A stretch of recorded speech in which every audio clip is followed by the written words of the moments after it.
dia, galerinha do sexto ano. Hoje nós vamos reforçar o nosso estudo de língua falada e língua escrita. Vocês já leram as páginas 90 a 92 do livro de vocês e já puderam perceber que a língua falada ela é espontânea. Ela é mais informal, porque você não vai lembrar de todas as regras da língua portuguesa na hora de falar, né? Já a língua escrita, ela é mais elaborada, ela é mais reformulada, né? Há um planejamento. Você pode ir lá reescrever, não é verdade? Com exceção ali de algumas exceções, como o WhatsApp, que é um tipo de comunicação mais rápida, né? Então você não pensa muito ali na hora de escrever, às vezes, e se aproxima muito da língua falada, né? Então a língua falada ela é mais espontânea e a língua escrita ela é mais planejada. Você tem até a oportunidade de refazer, isso aqui não ficou bom, ou isso aqui está fora, né, da gramática, então vou refazer, né, ficar melhor. Essa oportunidade você não tem na hora que você está falando, né? A língua falada ela é mais espontânea. E essa atividade refere-se a esse conteúdo. Nós vamos iniciar, né, a correção da atividade com uma tira. Essa tira é protagonizada pelos gatos Blue e seu irmão branco, que está aí com a coleira rosa, né? Letra A. Além das imagens da linguagem verbal, que é o que está escrito ali no balão, né? Que outro recurso de linguagem também foi usado para construir o sentido da tira? Os balões de fala e o enquadramento. Letra B. Descreva a imagem do segundo quadrinho e explique como o leitor deve entender. O segundo quadrinho está preenchido pela cor azul em vários tons, com algumas formas ovaladas mais claras, destacando-se duas dessas formas em azul mais forte, dentro das quais há outras menores. Brancas, há linhas curvas em preto. O leitor deve entender que houve um forte aumento no fluxo da água e que o gato branco levou um banho. No último quadrinho, para qual objeto a fala do gato Blue chama atenção? Para a peça usada para abrir e fechar a torneira. Essa peça aqui, né?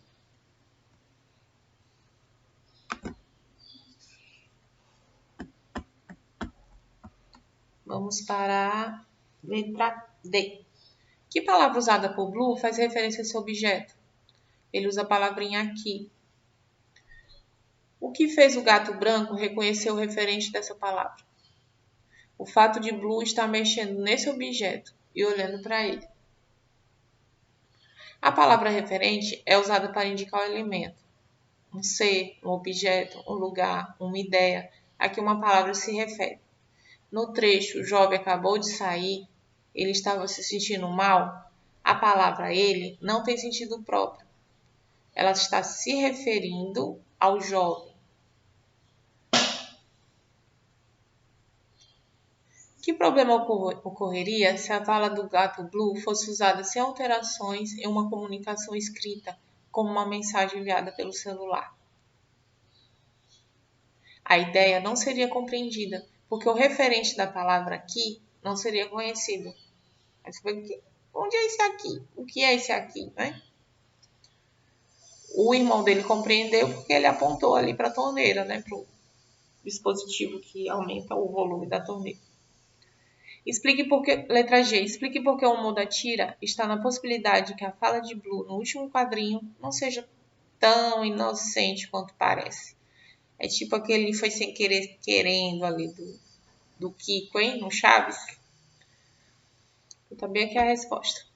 A fala de Blue pode ser um disfarce para a ação maldosa de aumentar o fluxo da água com o objetivo de molhar o branco, né, o irmão dele, de propósito.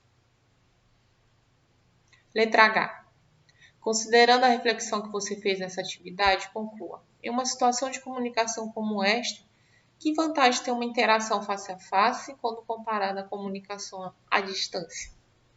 A interação face a face permite que as ideias sejam transmitidas por meio de recursos expressivos, como os movimentos do corpo, e que elementos do contexto, situação de comunicação, sejam apenas apontados, como ele apontou aqui para a torneira, né? Leia a adaptação de um anúncio publicitário transcrito em uma emissora de rádio na cidade de São Paulo. Transmitido, desculpe. Anda e para. Locutor lê o texto com muitas pausas. Locutor. Você tem muitos motivos para ouvir a rádio X Trânsito. E o primeiro deles é escapar dessa anda e para. Anda e para. Só o seguro Auto Y, que protege tão bem você e o seu carro, poderia criar a Rádio X Trânsito. 24 horas no ar, com informações para ajudar você a enfrentar o trânsito de São Paulo.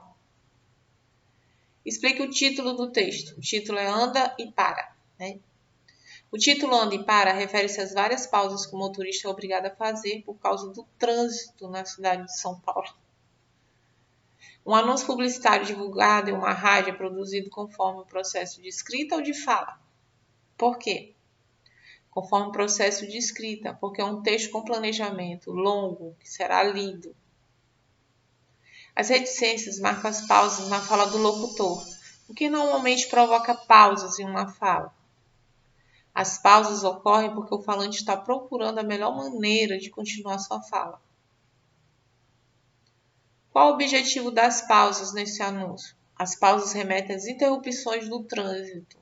O trânsito de São Paulo ele para muito, né? Muito congestionado. Letra E. Por qual motivo essa forma de representação da fala chama a atenção do leitor? Porque essa representação se diferencia da fala comum e se relaciona diretamente com o assunto apresentado. Desafio de escrita. Agora escreva um parágrafo de análise do anúncio, reunindo suas respostas. No início, mencione o gênero do texto em análise, seu título e seu objetivo. Inclua mais uma frase para identificar e explicar o recurso expressivo explorado na composição do anúncio. Finalize explicando por que esse recurso chama a atenção do ouvinte. Ou seja, para você reunir as informações aí das letras A, B, C, D e E, as respostas que você deu, você vai fazer isso aí na letra F, como uma síntese, né, de todas as respostas. O anúncio intitulado Anda e Para tem como objetivo divulgar uma emissora de rádio paulistana que informa o ouvinte sobre o trânsito da cidade. Em sua composição foi explorado o uso das reticências, que interrompe várias vezes a fala do locutor para simular as paradas de automóvel que circulam em São Paulo.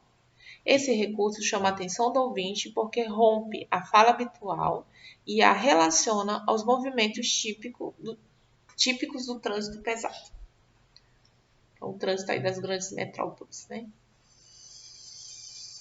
Leia agora a transcrição de um trecho de reportagem da TV Cultura do Pará sobre a participação da equipe paranaense no nono Campeonato Brasileiro de Kung Fu e no 10º Hong Kong International Wushu Competition em 2015. O repórter. Uma paixão que saiu das telinhas para a vida real. Cada vez mais o Kung Fu vai ganhando espaço aqui no estado. Em 2012 surgiu a primeira liga paraense da modalidade. Mas você sabe o que é essa arte marcial chinesa? Quem explica é o professor Pablo. Aí Pablo responde. O principal objetivo do Kung Fu é o autocontrole e o autoconhecimento. Se você se conhece, se você sabe para onde movimentar e como movimentar o seu corpo, você tem completo controle sobre o oponente, sobre o inimigo. É uma arte marcial que enfatiza a defesa pessoal, mas o principal objetivo é se autoconhecer. Aí o repórter afirma. Os movimentos do Kung Fu chamam a atenção, assim como a possibilidade de servir como técnica de defesa pessoal. Mas praticar essa arte marcial milenar requer muita atenção, esforço e muita dedicação. Então, o Pablo conclui. O Kung Fu está dividido em duas vertentes, né? O tradicional e o moderno. O moderno é o que está sendo mais divulgado na mídia, tem muitos saltos, lutas, com muitas acrobacias, né? Isso chama muita atenção dos jovens, né? veem que podem executar esses movimentos mais acrobáticos e acabam vindo para a academia buscando isso.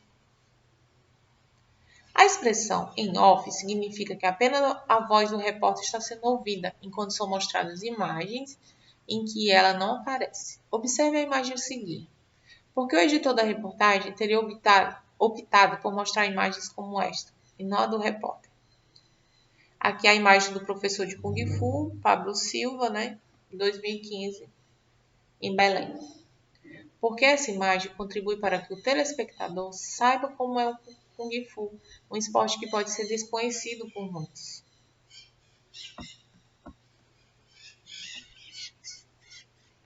Vamos para a letra A. Bem,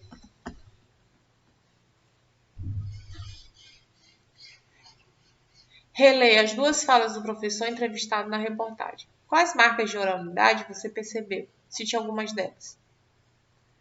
Há marcas de hesitação, como a gente viu lá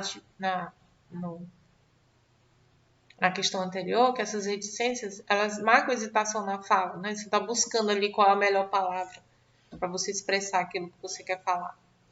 Além do uso do tá, né, que é muito comum na nossa fala, nós usamos tá em lugar de estar, e o né, que são marcadores de conversa. Eu tenho muito vício no né, quando estou dando aula. Vocês estão entendendo, né? Vocês acharam isso aqui, né? Então, o né é um recurso de fala muito presente na minha fala, pelo menos.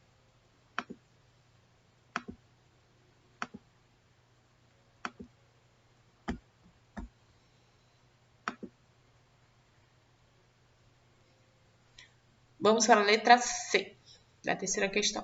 Nas falas da apresentadora do jornal, não é possível identificar marcas típicas de oralidade, como acontece nas do entrevistado. Como explicar essa diferença? Para responder, considere que a reportagem é gravada, não é apresentada ao vivo. Provavelmente a jornalista preparou seu texto com antecedência e o está lendo. Houve tempo para planejá-lo e pode ter havido mais que uma tentativa de gravação até que ficasse satisfatório. Letra D. O uso da expressão aqui no estado presente no texto dificulta a identificação do lugar que se refere à reportagem. Por quê? A resposta é não. O telejornal é transmitido no Pará e por isso os telespectadores entendem esse referente aqui, né? O uso de aqui. Além do mais, a jornalista faz referência à Liga Paranaense, explicitando o lugar, deixando claro que é no Pará. Leia um trecho da crônica Sfotipoc, do escritor gaúcho Luiz Fernando Veríssimo. Chamava-se Odaci, e desde pequeno, desde que começara a falar, demonstrara uma estranha peculiaridade. Odaci falava como se escreve. Um dia a mãe veio correndo, ouvira do berço o Odaí chamando. Mama, Sfotipoc. E quando ela chegou perto, Mama, Sfotoimpoc. Só depois de muito tempo, os pais se deram conta. Sfotipoc era ponto de exclamação e Stofoimpoc, ponto de interrogação. Na escola, tentaram corrigir o menino. Odaci, presente, Stoffpoc. Vá para a sala da diretora. Avião, passa, helicóptero. Mas o que foi que eu fiz? Estou Sfotoimpoc. Com o tempo e as leituras, Odaci foi enriquecendo seu repertório de sons. Quando citava um trecho literário, começava e terminava a citação com SPT. Eram as aspas. Aliás, não dizia nada antes. Prefaciar um zit. Era o travessão. Foi para sua primeira namorada que ele disse certa vez maravilhado com a própria descoberta. Zit, Marilda, plique. Que é a vírgula, né? Um plique. Você já deu conta que a gente sempre fala diálogo Sfotoimpoc. O quê? Zitinóis, Sfotipoc. Tudo que a gente diz é diálogo. Sfotipoc. Olha, Odaci, você tem que parar de falar desse jeito. Eu gosto de você, mas o pessoal fala que você é meio biruta. zit, spit, biruta, spit, esfotou em poc. Viu só? Você não para de fazer esses ruídos. E ainda por cima, quando diz esfotoim, cospe no meu olho. O namoro acabou. O narrador afirma que existe uma estranha peculiaridade na fala de Odaci. O que significa essa palavra? Peculiaridade. Peculiaridade significa particularidade, especificidade. Você já conhecia a palavra peculiaridade? Se não, como descobriu o seu sentido? A resposta é pessoal, né? Mas a gente pode descobrir o contexto das palavras, o significado das palavras, pelo contexto nas quais elas são empregadas. Então, aqui pelo contexto. Além dos problemas em casa, que outras dificuldades Odaci enfrentou pela peculiaridade de sua fala? Odaci não foi bem compreendido pela professora, pelos demais alunos e até pela própria namorada. Como seriam escritas as duas primeiras falas do personagem se ele fosse uma criança comum? A primeira que seria mama, né, com ponto de exclamação, e a segunda mama, com ponto de interrogação. Reescreva a fala. Zipt, spit, biruta, spit, esfotoimpoc, conforme as regras da modalidade escrita. Então, na verdade, ele perguntou para a namorada, biruta? Letra F. Explique por que nessa fala foram empregados os sinais de pontuação correspondentes a spit, estofoimpoc. Empregou-se estofoimpoc, ponto de interrogação, porque se trata de uma pergunta. Existe travessão, foi usado porque biruta é uma palavra que ele citou, repetindo a fala da namorada. E por aqui termina a nossa correção. Até a próxima, galera.